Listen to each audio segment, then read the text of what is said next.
And as I said last night, we're busy deploying all of these high-tech collars, which is a little solar-powered unit which talks to the LoRa network and then sends us information on locations twice a day, and at the same time gives us alerts to any abnormal behavior which could be associated with poaching. So part of our responsibility, again, we discussed this all last night, is that we have to be able to individually recognize every single rhino.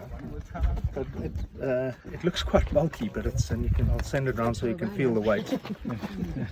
When we initially started using collars, they were all battery operated and GPS based, but the drain on the battery system's too great, so we weren't getting much longer than 12 months off a unit.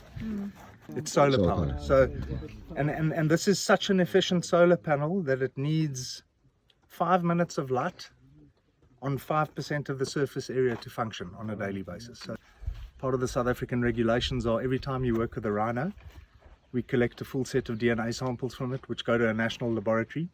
So in the event of a horn being seized in the east or somewhere, you're able to trace it back to property, which just aids in getting a decent conviction.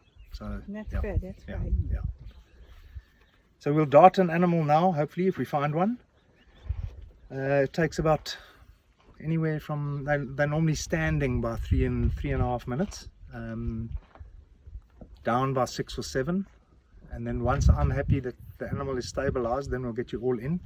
And we'll be busy with it for about 25-30 minutes. I think we're a big crowd, so the only thing is just stay away from the front of the animal. Everyone on the sides and the back, because if it does happen to wake up, they've only got a forward gear, so they will go forward. And then, yeah, once we're done, we reverse her, and or it, or he, or she, and they'll be up in a few minutes and gone, doing what they usually do. So, yeah, this is the dart.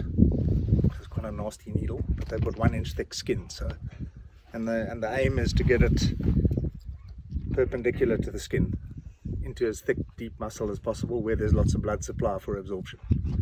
Yeah, so I mean, these are really clever little things. It's got a little plunger like an ordinary syringe, and behind that is a percussion cap that you'd get in a toy gun, with a floating detonator behind, and on impact that hits the percussion cap, it explodes and it pushes the drug in.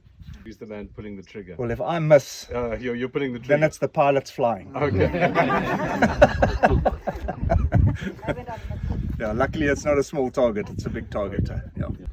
They're notoriously bad anesthetic candidates. So if you don't get them down in your usual period of time, there's a whole heap of, or cascade of events that goes wrong. So they get too hot, the oxygen levels are low, and under anesthetic, I mean, you will have all heard about COVID now and what COVID does to your SpO2, or your oxygen concentration.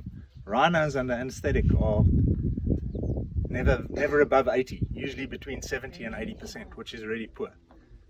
And that's on a pulse oximeter. On blood gases, they're even lower, they're like 60%. So we partially revive them so that their breathing effort gets better.